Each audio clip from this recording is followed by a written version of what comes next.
Ndinoti words after wajuna waisakana kubina Stefano Fachipondo wana matombo ndiye boss wani matsanga mwana wazika nazira mese muno mza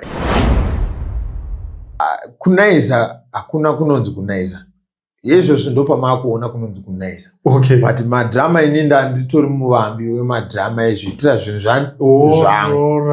Uyu ndi cameraman wandakasangana naye. Nyango chikoro chisina kuwanda but pfungwa dzinoita se dzinoshanda saka mfano haizombondidzungaidza ini ndagara ndiri muri basa rangu ndaitoonera saka ndaitomudzoona kuda kusamubatsira mandatoona pfungwa dzake kwadzakaita se dzakananga ndikatoti apa hatina rwendo inaiza ngatimire ini ndite se samatsanga nditange samatsanga. Kunaiza ndaishanda zvakatowandei baba. Mukatarisa pekutanga taisashita mamovie. Okay. Taishanda nemakomedi. Ende mukatarisa zvakanyanya pfungwa dzaishanda kana muchitozoona ndandega ndiri matsanga. Unotoona kuti madrama makomedi akawanda kwekuya. Ndini ndainyora, ndini ndaicreata. Okay. Ndozobva inini basa rangu rakanyanya randinoita nderekudzidzisa actor kuti anga achipinda mucharacter. Mumwe ndinotogona ngomuti ndisendere piki. Okay. Wati uri kuya musema kuacting handika ndisendere piki nasi. Ndisendere nevoice. Ndobva ndatonzwa kuti ava ndi DJ T1 vanotaura fast. Saka alright vanopinda pakati. Alright uyu ndidhafu ane mavinda and anotaura futi fast. Saka ndakati mugadzira yakadai so takutoenda kumberi. Saka handimboda zvakawanda ndienda kutoziva kuti. Okay. Yes. Toita rimwe rinonzi dandanda. Dandanda ndoripi? Dandanda nderangu. Makamboenda kunorowa makuva. Pamwe chiwando chacho chinosiyana. Mukaenda kune kunonzi kunorowa makuva kuti tikurowa makuva. Musambo. Ukutoti ndikuda kutoti vanhu vachitonyasosvika pakujaira kuti dandanda rakatosiyana nejiti. Okay. Kana ndikatokuridzira ipapo munotodza kuti alright izvo zvakasiyana. Haisi jazz, haisi GT, idandanda. Mungaone sekunge zvaindinakira but izvozvo zvandiomera. Okay. Sei ndichidaro. Pandakatanga chigame ichi everyone aikwanisa kuwana data. Zvoti ndikabudisa drama rangu nhasi kana ndikabudisa hour 2 hours rinenge ratosvika kwaMurambinda kwaMutoko kumukumbura border post Vic Falls vakutofona kuti boss mabudisa drama rakadaiwo but izvozvo zviri kunonoka kufamba. Why? Because of data. Data ipapo ndicharamba ndichichema ndichiti vamasiwa dai vaikwanisa because ndiwo vane line rakabata nyika yesu. Ndizvozvo. Kuti dai vakwanisa hameno handizive tiri chiperidi because nguva yatakatanga pamashura apo everyone aiva nedata. Sure. Mafoni aitova mashoma but data raita sei raiwanika. Tichkach MTV inokupa inyaya dzakasiyana-siyana dzinoitika mumatunhu atigere neakatikomberedza, dzinotyisa, dzinofundutsa, dzinokatyamadza pamwe chete nedzinosetsa. Kuti musarasikirwe nenyaya idzi munoenda paYouTube channel yedu Tichkach MTV mondo subscribe ipapo, musakanganwe kulaika pamwe chete nekusheya, musazokoshiwe kupfanya kabhatani ako ndokabheroka kuitira patinokanda chinopisa munoyeuchidzwa. Tichkach MTV tinodzifambira. Right, muri yeZimbabwe makadiko kumatima nenyika kwese kwamuri zita ndonzi DJ T1 tiri pano pa Tichkach MTV apo patinobata nyaya dzakasiyana-siyana dzinoitika mumatunhu atigere pamwe chete neakatikomberedza. Hanzi musha usingasvike vaeni musha wakaita sei iwoyo. So nhasi tiri kufara kuti tatsikwa nemuenzi ndodaira kuti vazhinji vanovaziva boss matsanga tinawo panapa varimo muindastry vachifadza ruzhinji rweZimbabwe. Saka nhasi tambowana mukana mudoko tikati aiwa boss matsanga ngatimbogarei pasi timbokurukure tichimbonzwa kuti muri kuzvikwanisa sei munyaya yekufadza vanhu. So boss matsanga tinokuchingamidzai makadii? Aiwa ndinotenda baba makasimbo enyu. Aiwa tinofara hedu. So wanai mukana wekumhoresa mafanzi enyu muri yeZimbabwe vari kukuonai. Alright. Ndinoti words after wajuna waisakana kubina Stefano Fachipondo wana matombo ndiye boss wani matsanga mwana wazika nazira mese munomuziva ende ndinotenda kwazvo nerutsigiro rwamunomupa nekuti pasina imimi hapana iye. Chokwadi. Ndizvozvo chaizvo saka ndongoti aiwa mafanzi rambai makadaro tatendangu. Aiwa tinotenda boss matsanga. Right, boss matsanga zvamauya zvanaka. Yes sir.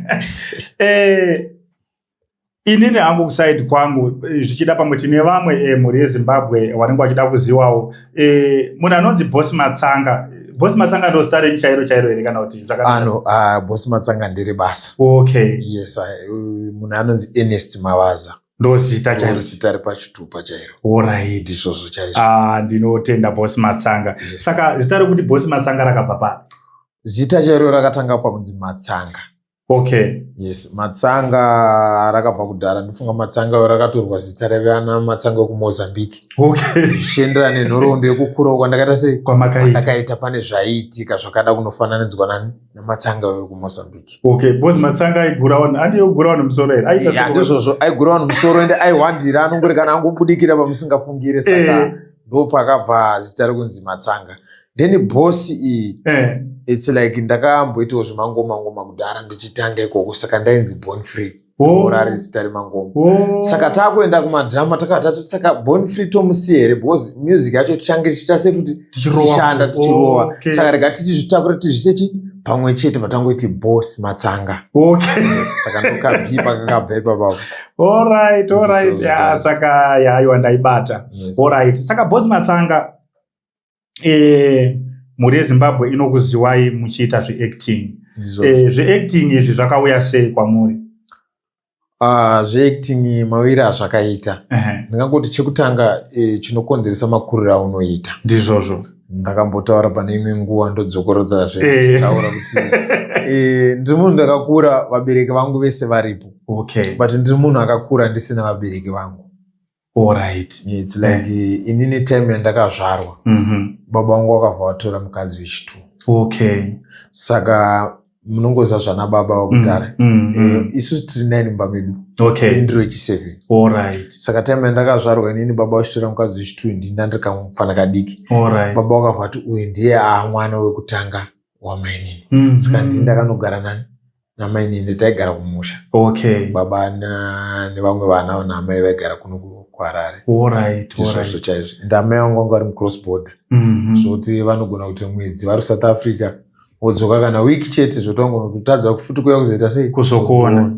Saka life yandakararama yakandipa zvakawanda. Okay. Zvakandipa kuti nditotanga kunyora nyangwe madhirama ndichiri kuprimary. Totanga kufunga kuti chakadai chinogona kuva dhirama. Saka pandakapiwa mukana wekuti ndimboacto ndichiri kuchikoro kuprimary, ndatotanga kuburitsa zvinhu zvakati wandei. Izonoti kusekondari hazva zvatowese mind kuti kwanisa kubata bhuku nepeni ndichinyora kuti ndidai. Ndizova nomukana ndakurawo ndopandazotanga kutotsvaga tumari tokondibhadharirwe kamera ndinyengetedzewo vamwe vanhu vakasiyana siyana kuti uyai katimboita zvakati. Munoziva sezvinhu zvauri kutanga vanhu vanonge vachiti aiwewo ndiwani kuisitizoti kunana gringo, kunana mutiro wafanza, kunana parafini kapfupi, kweiwe ndiwani tokuunganira uchinzi ndiwani. Ipapo panga pakaipa. Zvichireva kuti izvo ndainyengetedza vanhu netumari kuti vaungane pandiri. Ndaunganidza futi tumari twokupa kamerameni kuti angaita sei achitora. Wapedza wozounganidza futi mari yekutenga madhiski ekuti upe vanhu vaone. Wapedza wonovanyengetedza kuti uvape dhiski rako iroro for free akwanise kunokuona. Saka panga pakashata. Zvakanaka. Alright. Saka inini pandakazotanga kukuzivirai chaipo kuti kuna Bosi Matsanga ndakakuzivirai muri kuNice Boom. Ndizvozvo chaizvo. Ndopandakatanga kuona murume uyu wanotsamwa kudai. Alright. Saka kutaura kuti imi musati mauya kuNice Boom makatomboita mega? Ndisati Nice Boom ndine zuro. Musadaro? Because ndakatotanga kurova kusati kwane social media takusenza naye. Kwaiva nemadhiski. Kutoti ndisangane naNadafu. Kubudikidza nemadhirama andashuta, saka vakaonawo sevanhu vaitofarirawo zveacting pavakasangana neni vakabva toti iwe ko tipinzewo muzvinhu zvako. Saka inda handisina kamera and stuff. Saka pavakasangana neni shwiro yavaitoda kuti tiite zveacting but macameras kana mari yekupa tatisina. Saka patakazosangana nawo makuti naizau anga ariwo munhu ane kamera yake ende ane kapejiwo kake kekusocial media. So patakasangana naye takatangoti tawana kamera tatanga kushuta. Zvekuti kusocial media kunozoya mari kana kuti kunoendesa zita kumberi hapana aiziva, isitaingoziva zvemadhiski. Zvokuti pekuposta angoti ndine kaanonzi ngeti ndikwanisa kupostochi madhirama azvitoonekwa neveruzhinji sitaisatoziva. Nofamba kuita ndobva notanga kuzoti aiwe zvinofamba so ukunotounza mari ende ukunotoita kuti ukasike wazikanwa nevanhu vakawanda kutopfuura mudhiski. Saka madhirama akatanga zvese zvisati zvavepo. Saka makabva kudhara muchirova industry iyoyi. Saka asi kusvika pari zvino Bosi Matsanga makazvitarisa imimi, muri kuona kuti kubva pamakatanga zvemadhirama kusvika pari zvino izvi makashingirira imimi. Ndizvozvo. Makazvitarisa imimi munhu kana achiita chinhu chake anofanira kuita sei? Because imi pamuri kutaura handi nhasi madhiski asati atanga kusvika pari nhasi izvozvi mane mukurumbira mutauni hamufambi munenge muchingoti Bosi Matsanga. Ndizvozvo chaizvo. Saka munhu anofanira kuita sei Bosi Matsanga kune vanhu vakawanda vari muindustry iyi? Alright. Chokwadi chandinokwanisa kuudza kune vanhu vari kuita zvinhu izvi kana vachada kuita zvinhu izvi. Chinoita kuti usvike kuri ishungu. Shungu dzinoita kuti ugadzire zvombe, shungu dzinoita kuti urire. Zvakafanana nepaacting, kana zvichinzi uyo ari kuririra mazuva anaya, inyaya yekungoburitsa madhirama. Akawanda, almost every day, almost every week, kuburitsa madhirama. Ende nekuzoburitsawo madhirama anoratidza kuti pfungwa dziri kuita sei? Dziri kushanda. Pamwe pacho kana usina zvekuburitsa, betombodzokera kufongoyo rega unyatsonofunda wozouya wazonoona kuburitsa uchiti ndiri kuburitsa but mangwana tikazokutsvaga futi toona kuti sei wapera kupera hako kutadza kunoti upera but kana uri munhu ane chipo kana ndaakuziva industry aiwa upere unoperera mukofini anoperera mukofini. Alright, saka imini Bosi Matsanga pamakabva kunaiza bhomu makanga mati ndakura here ndakuzviitira zvangu kana kuti makazvifambisa sei paipa? Sekutaura kwandamboita pekutanga paipa kuti kunaiza hakuna kunonzi kunaiza. Izvozvo ndopamakuona kunonzi kunaiza. But madhirama ini ndanditori muvambi wemadhirama ezviitira zvinhu zvangu. Uyu ndikamerameni wandakasangana nayo. Zvokuti kapeji akanozodini ndakatozozvizivawo tiri mukati mezvinhu ndikati saka peji ngatikasiyeka tovhura yedu segroup titange chinhu pamwe chete. Ndopabva mutauro wese iwowo. Because ndandakuonera kuti mangwana kai tikaramba tichisa mupeji rako nderako kai zita rawakatanga naro nderako. Saka ngatingonyore yedu kuti chimuti titange nachimuti tese takaungana. Tobva taisa macontract forms papi pasi then tobva taenda kumberi. Handikuona iwo bva kuti aiwa ina handidi uyo arapo bva dzimaidzika bva ngoti aiwa tingorambe tichidaro. But ndofunga mukaitarisisa nyaya iyoyo nhasi futi yazodzoka kune vamwe. Andimukuzvona. Saka ini ndiri munhu anga agara ari mubasa rangu ndaiziva. Nyange chikoro chisina kuwanda but pfungwa dzinoita sei dzinoshanda. Saka mufano uyu haaizombodzungaidza ini ndagara ndiri mubasa rangu ndaitoonera. Saka ndaitomudzawo nekuda kusamubatsira. Ndatoona pfungwa dzake kwadzakaita sei kwadzakananga ndikatoti apa hatina rwendo. Naizai ngatimire inini ndite sei Samatsanga nditange Samatsanga. Alright. Asi kubva pamakaningirikina pamaiisa imi maingoposta mainge musikatarisiri kuti kune mari ichawe zvekunzi YouTube inobhadhara. Kunaiza ndaishanda zvakatowandei baba. Mukatarisa pekutanga taisashita mamovie. Taishanda nemakomedi. Ende mukatarisa zvakanyanya pfungwa dzaishanda kana muchitozoona ndandega ndiri Matsanga. Unotoona kuti madhirama makomedi akawanda kwekuya ndini ndainyora ndini ndaicreata. Ndozobva inini basa rangu rakanyanya randinoita nderekudzidzisa actor kuti anga achipinda mukarekta. Nekutoonera chaiko kuti uyu karekta yake ndeiyi. Zvinhu zvandotonyanya kufarira kupfuura kuactor. Saka ndo role yandainyanya kuplaya.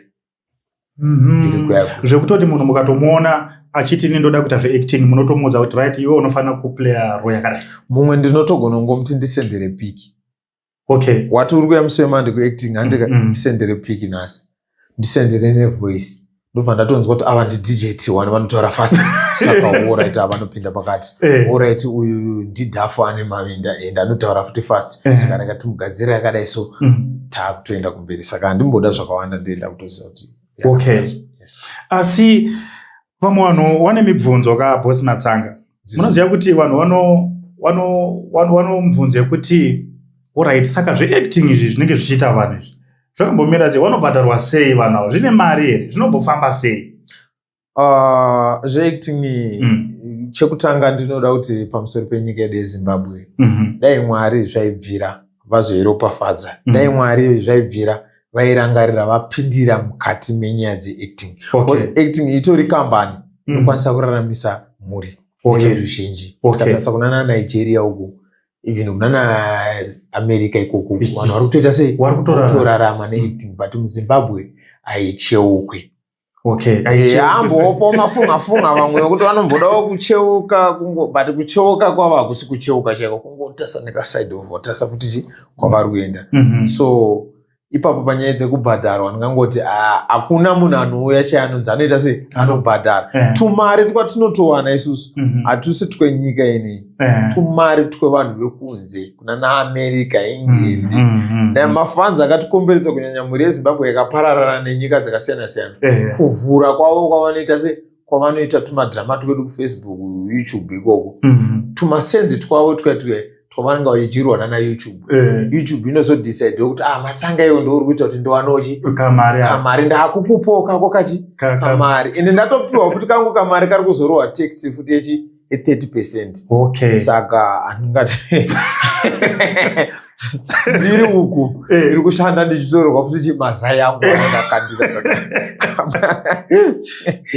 Saka pakashata. Asi imini Bosi Matsanga, mafungire enyu maifunga kuti acting inyatse kubatwa sei muZimbabwe? Maitarisira kuti dai zvinge zvamira sei? Sezvo ndamboreva kuti chekutanga ndinongonamata kusingaperi kuti Mwari dai vatiwanira nyasha. Because izvezvi kwatinowana tumari twacho, ndambokudza nyaya yepesendi yetikanotorova futi. Tobva kune inonzi TikTok, kune inonzi Facebook neInstagram. Zvinhu izvozvo zvinobhadhara mari. Ana Twitter vanobhadhara mari yavanobviswa kuti ona wakaiwe madhirama ako ari kuonekwa ka, ndiri kuita mari kai, ndikandikupawo chouviri.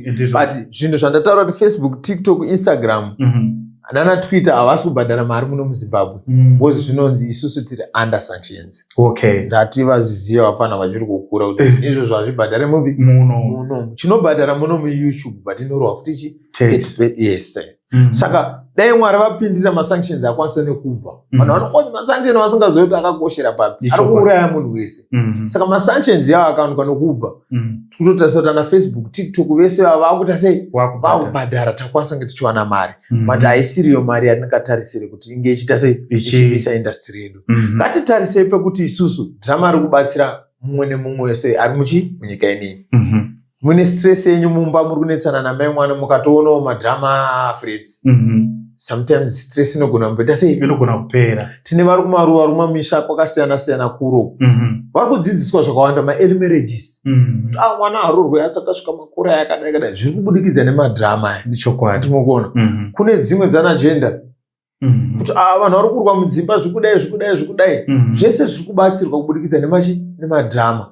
Ngangoti zvakawanda zvese, even maadvert ekuti bhizinesi rako ringe richifamba zviri kubva mumadhirama imomo. Saka senyika dai takwanisa kuzviona zvinhu izvi, tavagadzirira vanhu ivavo vemadhirama vakatovolontiya uye zviva nezvipo kuti aiwa tiripo pakufadza nyika nekuvabatsira nhamo nematambudziko kuti zvinoda kunzi zvibude zviite sei zvinge zvichibuda. Saka tovagadzirira kavanhu ivavo patinoti uku Borodale pati yakati neyakati yakuitirwa madhirama. Vanhu ava vasiri vanice, havasiri vamatsanga, vave nyika ineyi. Anongona tatogadzira inonzi dzimba dzemabwe acting whatever meno zita ratatoipa ndokwakunoshanda munhu. Ndakutoziva kuti matsanga musi wechipiri newechitatu nechina ndinenge nchimukira kunoekita madhirama angu. Pei yangu ichauyawo kupera kwemwedzi. Yes, ende zvikadaroka ndandipa ndinotatamura kusvika paka aiwa ndinopfuudza baba ndosvika kure. Alright. Ichokwadi. Saka kutaura kuti munomu chiringobhadhara zvacho iYouTube ndoiri kumbopota ichimbotitsonyerere. Ndo itori netsitsi yevarungu zvokuti vakatonzi vavhara ivavo. Mundione futi vakatongonzi vavhara nhasi varungu ivavo. Acting vese vamuri kuona vari kupenga hamuvaoni. Ipa ndo pavari kutopengera bhozi ndopakutobhumba shere. Alright. Ko wekuYouTube, wekuFacebook vamwe vanombotadza ukaenda kuSouth Africa inobhadhara zvinofamba sei? Makamboizwa? Handimatonzwa kutenderera kwamuri kutaura. South Africa yeZimbabwe iri? iSouth Africa. Ko ndikada kuenda ikoko ndikamhanyiswa. Muri right ipapo South Africa inomonetize Facebook. South Africa inomonetize nyangwe TikTok. Okay. Ando murikuona. But inini ndiri mwana wemuZimbabwe ke. Mukatona ndatoenda uko ndatopotera. Ndizvozvo. Ndatotiza kwenyu kunyika. Kwangu chaiko. Isu ngatitaura zvoti yangu nyika ite sei benefit. Yes, zvinoitika kunana TikTok nana Facebook. Unokwanisa kupa munhu ari ku South Africa even ku UK nenyika dzisina masanctions. Okay. Vopinda ndivo mupeji womanager. Vachingotora content yako vachita sei vachiposta. Asi ndiye anenge atori nepeji. Choti akangofuma mangwana atongotora kuti siyanene hapana zvekutoita sei zvekuita. Akatokudza ndoda mari yakati pamwedzi. Unotofanira kungochita sei uchimupa. Saka tinotobhadharana nawo vanhu aya. Anototaura kuti ndodawo pesendi yakati pamwedzi wega. Asi pachibudawo mari here inotobhadharawo zviri nani here zvishuwa zvekutoti mari inobhadhara? Mari inobhadharwa nekushanda kwaunenge uchiita. Saka munongoziva kushanda kwacho futi kunodawo uine mari. Because nowadays kuti unyatsoita chinhu chinoonekwa, amai nhingi nababa nhingi nasekuru nhingi kuti vange varipo unge vadya. Saka pakamari kacho ikako ndokandokubudisa kekuti ivo vadye. Ende inini kuti anzi Matsanga haaramba achiyekita akagara padhireni kakadai. Kuti amboitawo Matsanga adombe kuti ari bedroom. Mani. Ndakutobhadhara futi mari kuti hatiiti vanoona kana ndimboyoka musipeya mako ndimboita ndichiita ndakarara namadhamu yangu. Kana zvatoramba ndakutoenda chihotera chepapa ndikuona ndonoburitsa futi choviri. Ndodai kuita ndichipwanya mazai kana kuti ndozoitawo kamuchato nekeke. Ndakunonotenga kuti saka end of the day unogoona kuti pamwe pacho handina mari yandasara nayo. Ndangogadzira kuti zita rirambe richienda kumberi. Maviewers nemafollowers aite seanowedzera. Saka mari ipapo inombononoka kuti umbowanawo inobatika. Alright. Because inenge chinguva ichipfuura. Alright. Yes. Aiwa tinotenda boss Matsanga. Yes. Industry yedu mukushingirira mataura zvakanaka mukati muno muZimbabwe tiri kushingirira asi handizvo zvaifanira kunyatsa kudini kunyatsa kuita. Asi imimi muchitarisawo kubva pamakatanga kuacta muchipinda muindustry kusvika pari zvino zviri kufamba sei zviri kuchinja here kubva kwekutanga kwamakatangira kusvikawo pari zvino nekuda kwekuti zita renyu tiri kuona boss Matsanga riri kuita riri kukura. Alright. Inini patasvika izvezvi inini pakatoita sepakandiomera. Okay. Mungaone sekunge zvaindinakira but izvozvi zvandiomera. Okay. Sei ndichidaro. Pandakatanga chigame ichi everyone aikwanisa kuwana data. Zvoti ndikabudisa drama rangu nhasi kana ndikabudisa muhour, 2 hours rinenge ratosvika kwaMurambinda, kwaMutoko, kumukumbura, Border Post, Vic Falls vakutofona kuti boss mabudisa drama rakadaiwo. But izvozvi zviri kunonoka kufamba. Why? Because of data. Data ipapo ndicharamba ndichichema ndichiti vamasiwa dai vaikwanisa because ndivo vane line rakabata nyika yedu. Ndizvozvo kuti dai vakwanisa hameno handizive tiri chiperidi because nguva yatakatanga pamashure apo everyone aiva nedata. Sure. Mafoni aitova mashoma but data raita sei raiwandika. Izvozvo ukatoona maviewers ako anenge ari kuSouth Africa, Botswana, Zambia naMalawi. VemuZimbabwe ndo vamuri kuswera vakaungana pawifi kana kuti vakahotspotana kana kuti vari sesafoni 1 vari vese. Kudhara vaikwanisa kuti futi drama nyange rikatadza kuonekwa paYouTube ipapo vaikwanisa kunodownloada paYouTube obva wachekera nobva watumirana neWhatsApp. Even ini ndaikwanisa kucheka futi ndichisa mumagroups angu eWhatsApp munhu achitora imomo achitotenderedza. But izvozvo handitokwanisa inini wacho data rekuti ndini ndiposte. Ndogona kutotora 2 weeks sinaona data rekuposta. Ofuchi basa rangu. Saka izvozvi zvaoma but pamashure apo zvishuwa patakatanga zvenge zviri nayo zvanga zviri right. Zvaitova right. Even mari dzaipinda maaccount dzaitotenga. Izvozvi pakutotorwa tax pacho mari dzacho dzatiri kuwana idzodzo hadzisi kutotenga. Saka izvozvo zvaatoo wese. Tichiri kungoitira sometimes vamwe vari kutoitira maworks nyaya yekuti arambe kunzi apera. Mumwe nenyaya yekuti ndo basa randakaita serandakada. Otherwise unoona mumwe munhu afuma mangwana achitodriva matractor achizvisiya because zvinazvo zviri kunyatsobhadhara. Alright. Saka imimi paacting yenyu mune chikwata here chine zita renyu kana kuti makamira sei? Pane mukomana anombonyanya kuona muchiacta naye mabhosvo? Alright. Inini mamisira ndakaita zvidhori zvangu ndichisiyana nevambuta raananaisa. Chidhori changu chepadhuze ndiye Sekuru Mabhosvo. Icontract isingaparari yeupenyu. Ndiye mufano wangu wekuita sei wekutanga. Vamwe vese vangauye asi pachidzokera kumba kwavo. Zvekusenderana navo contract yepermanent zvinonetsa. Because handisati ndane mari yekukwanisa kuafodha vese kuvaunganidza.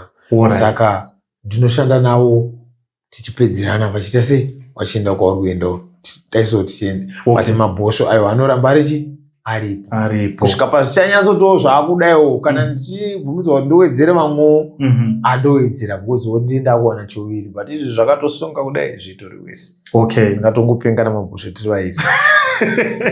Aiwa, ndinotenda Bosi Matsanga. But pane mamwe mafotos nemavhidhiyo andakamboona kamuri kuchando. Makatomboenda kuchando kamwe. Ndikati Bosi Matsanga zvino nerekeni kuwarungwe. Alright, aiwa ndizvozvo igore ratabva iro. Ndizvozvo ndakambo. Kwenge kuine chiku makaenda kupi? Ndakaenda kuIran. Makaenda kuIran? Ndakaenda kuIran, yes. Ndakanga ndakutoka dhiri neIran embassy. Pataenda but takazoende taimirira nyika. Mafambiro akazoita dhiri racho takaenda tichinomirira nyika yedu yeZimbabwe kuIran. Ko rekeni manje makati kumbosiya rekeni kuwarunguka Bosi Matsanga? Pane pamwe pekutoti ndogona kuti mimi kana matapo ndanda yangu yaisi kupindapo. Ini napo handisi kupindapo. Bosi ndomuti mukomana. Ndiye anofanira watermark. Ndizvozvo kana asingapinde ipapo akafanana nebhareta remusoja handi munotongoona kuti kana asitorina bhareta haana kuita sei haana kukwana. Saka kuti anzi musoja anofanira kunge nepfuti yake nebhareta rake. Saka ndo zvakangofanana neiti yaMatsanga nendandi dzamatsanga. Ndo zvinotanga kupinda ndichiteera mashure. Kana kwamakatoona kuwarungu vese aida kubata ndandiyo yakatozosara yakaoff kwamari yakatonaka ndikatoisiya ndikati bosi munhu akandipa mari yakaita sei rinoti $40 ndatomupa ndikati atora pomasiya ipo ndasiya yangu. Saka pakashata. Right. Tiri kuona futi Bosi Matsanga pamusic. Muriko futi kumusic? Kumusic izvozvo titoriko zvakanyanya. Tokubhalansa zvokuti dai mafans akagona kunyatsoti tendera zvokudaro tawedzera level racho ranyatsopfuura ipapo because pane zvatikuedza kugadzirisa kuti vanhu vari kutida kumashows. DJ Tsiwa vandidaidza nhasi Matsanga uya unditandadze. Madhirama yaka tindi kutandadze mambotaura nyaya yaMabhosvo. Pana mai dovi pana dovi panani mamaiki edu anonoita mashomo ekuti vanhu vese ari ukwanzwe. Saka hazvizobude zvakanaka. Saka takafunga kuti rega tichiita nemusic. Taita nemusic imwe message yamurikutadza kunzwe takuiburitsa nemusic tichipenga tiri pabasa. Saka tokwanisa kana kutoita 2 days tiri tese tichitandadzana nemusic. Saka music tiriko zvekudaro. Saka zvemusic makazvitanga rini? Makazvitanga pakati apa here kana kuti? Music ndakatanga kumashure but yanga ichiri music yevafana iyoyi yekungoti mastudio anenge aida $5 $10. Saka tongomhanya ikoko bosi hatisina. But izvezvo apa manje tanyatsonota zvakuda serious. Ende patawana kwedu kwatinoti ndekupi ndokwedu kumusambo wedu. Ende maro dzekuti tikwanise kuvapoyo vacho ana makumbana ane vanobhadharisawo vachigadzira music hombe takwanisa kunge tichiwanawo mbichana tichivaita sei tichivapa. Saka nau takugadzisa yedu chaiyo music. Saka yedu chaiyo tinoimba jiti tinoimba jazz. Toita rimwe rinonzi dandanda. Dandanda ndoripi? Dandanda nderangu. Makamboenda kunorowa makuva? Pamwe chiwano chacho chinosiyana. Mukaenda kune kunonzi kunorowa makuva kuti tikurowa makuva. Kunoridzwa musambo wejiti. Ndokunongochimbwa jiti. So mukaenda pane imba inenge ichinzi iriitwa zvemudzimu. Inoitwa kadoro kanovharwa padenga so kanenge kachinzi kadoro kemudzimu. Kanoendwa nako kumakuva kudzokwa nako mumba. Mune vechikuru vachiimba inonzi dandanda. So dandanda iroro ndakaritora ndikaisa kumusic dzedu dzechimanje manje. Saka ndinoimba imwe inonzi dandanda. Saka dandanda makabva maitora semusambo? Musambo. Ukutoti ndikuda kutoti vanhu vachitonyatsosvika pakujaira kuti dandanda rakatosiyana nejiti. Kana ndikatokuridzira ipapo munotodza kuti alright izvo zvakasiyana. Haisi jazz, haisi jiti, idandanda. Riri rega. Music kubva pamakaipa mati kumashure kumaimboimba. Yes. Saka izvozvi mabva machidzoka manje. Ndatosiyana aimba Born Free wagara uyaya andikona ngari kurohwa namatsanga.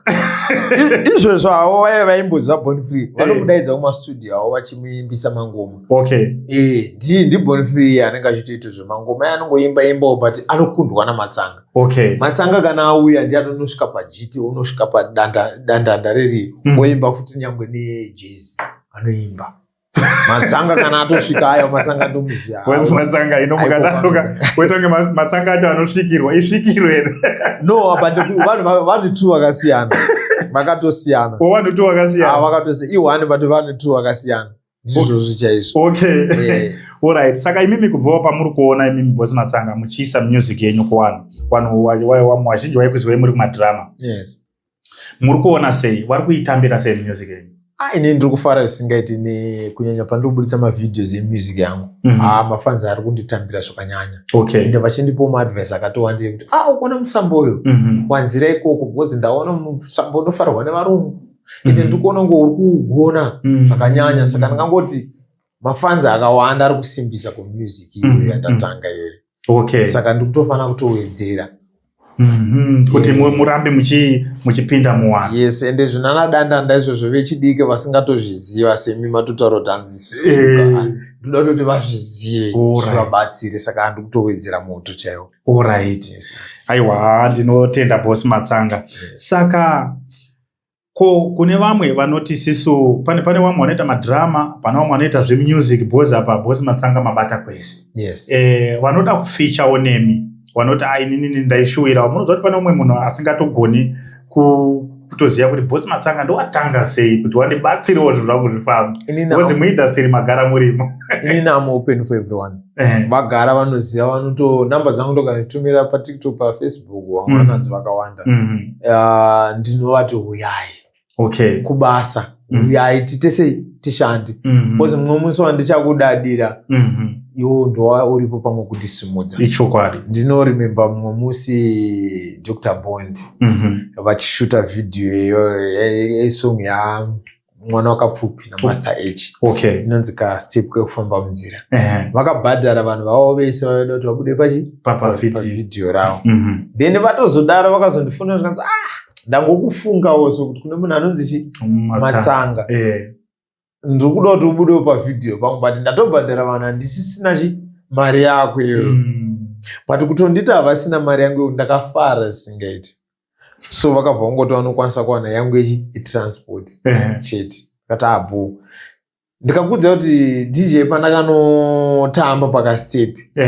Pakazotera vanhu vakawanda stereke vakada kuti ndifiche pamavideos avo. Ndakatozoita mari.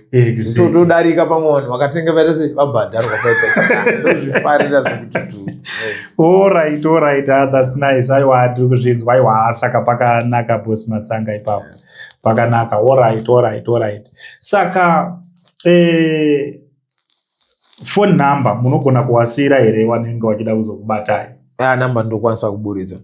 Yes, namba dzangu inini dzandinonyanya kushandisa pangava paWhatsApp nepamakosi. Dzinoti 777 672 938. 0777 672 938. Alright. Yes, then pane dzimwe futi dzinobatika futi ipapo dzinoti 0780 313 899. Okay. Aiwa tinotenda Bosi Matsanga. Ndinomboona ko wemakambani wanoita makambani avo vane zvigadziro vane products avo vavanenge vachida kuti muwashambadzire munoshandidzana nawo sei? Alright, ipapo rikandibhoma. Alright.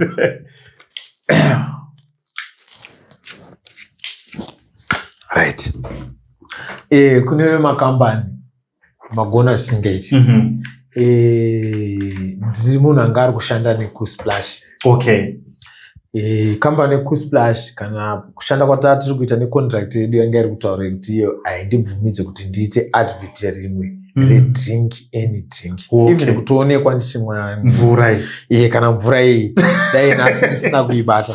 So takarana hedu 3 years dzedu. Okay. Vakatowedzera rimwe gore tikaita 4 years. Okay. Yes, tikapedza zvaizvozvi takaita sei takapedzerana. Handina imwe kambani yandingati ndikushanda nayo kana yandine contract nayo. Okay. Saka ndikutoti aiwa vanoti uyu anogona kupenga pachinhu chedu uyai. Because kana muchibhilivha zvishuwa kuti mukomana anogona kupengera pachinhu chikawatengwa Kusplash inini ndinofunga kuti ndakagona kupusha. Page ndakaritora from 0 page reKusplash. Kana muchida izvozvo ndamunotarisa munoona kuti raakupira kuma 100 something. Chokwadi. Dhingi racho raiwanika haro asi pangova apo neapo. Nanhasi mukafamba ungontaura kuti dhingi ramatsanga unotenga dhirimi rakutange nderangu. Saka kureva kuti ndinotenda hangu kuti Mwari vanopindira pane chese chandinoita chamunoita. Saka vese vane makambani varida kuti vaitire maadvert aiwa you are open uyai kuna matsanga tiende tese kumberi kurarama kwangu nemiwo zvinenge zvichiita zvichifamba zvakanaka. Mhuri yangu kumbewo ikafarawo naMwari kumusoro kudenga aiwa zvese zvinoita zvinofamba zvakanaka. Aiwa ndinotenda Bosi Matsanga. Isisu tenge tichidamboti tenge tiri neshure kuti Bosi Matsanga ngawambouye timbokurukurawo timbonzwawo kuti muindastry macho vari kuzvifambisa sei. Saka tinotenda zvikuru nekuti tsikawo pano paTichkach MTV. So mune here mashoko amuri kuda kuti mafanzi enyu anokuteerai vanoteera Bosi Matsanga wanga wachiziva kugumisira tisati tabva hedu panapa? Alright.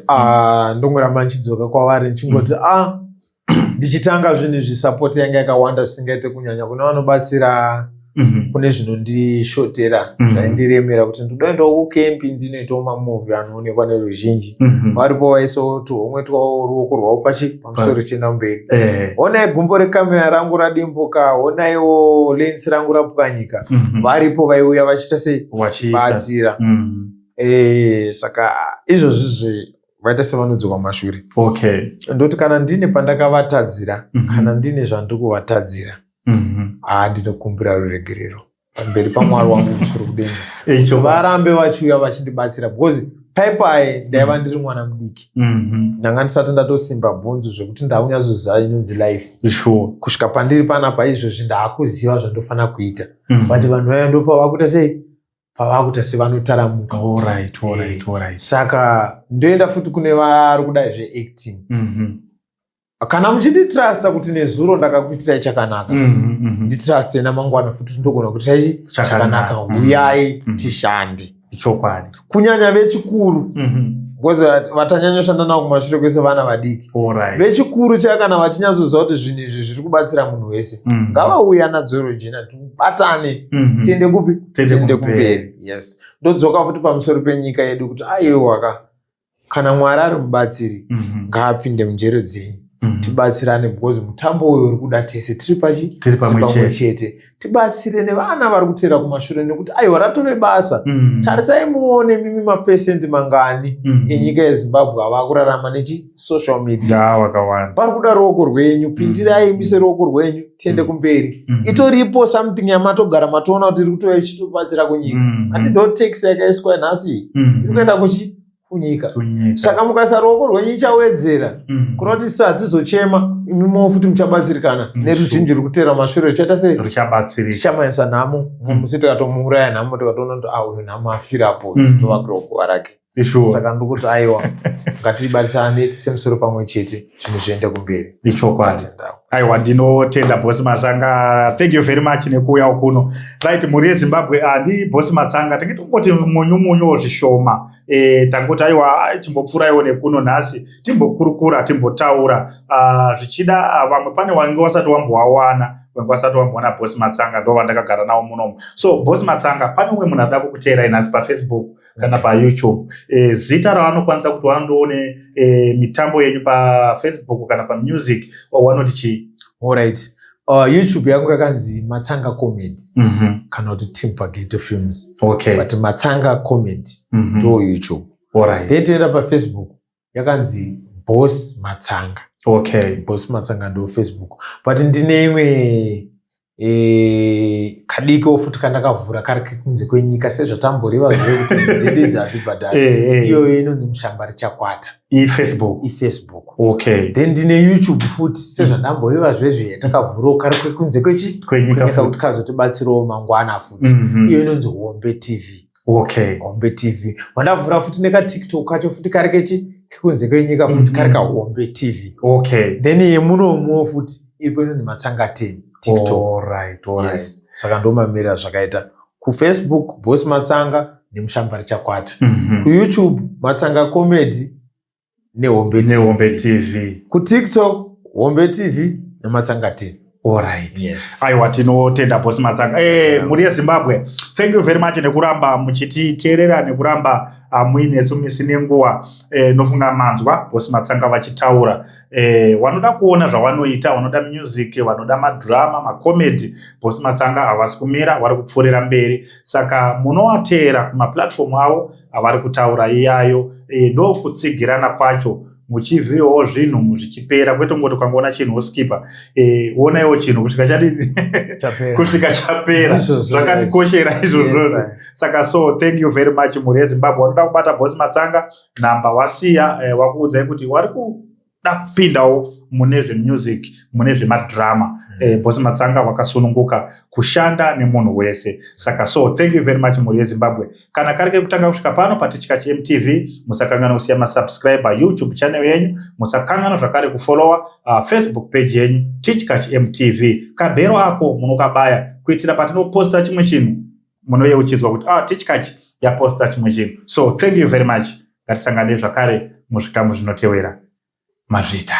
Tichkach MTV inokupa nyaya dzakasiyana-siyana dzinoitika mumatunhu atigere neakatikomberedza, dzinotyisa, dzinofundutsa, dzinokatyamadza pamwe chete nedzinosetsa. Kuti musarasikirwe nenyaya idzi, munoenda paYouTube channel yedu Tichkach MTV, mondo subscribe ipapo, musakanganwe kulaika pamwe chete nekushare, musazokoshiwe kupfanya kabhatani ako ndokabheroka kuitira patinokanda chinopisa munoyeuchidzwa. Tichkach MTV tinodzifamira.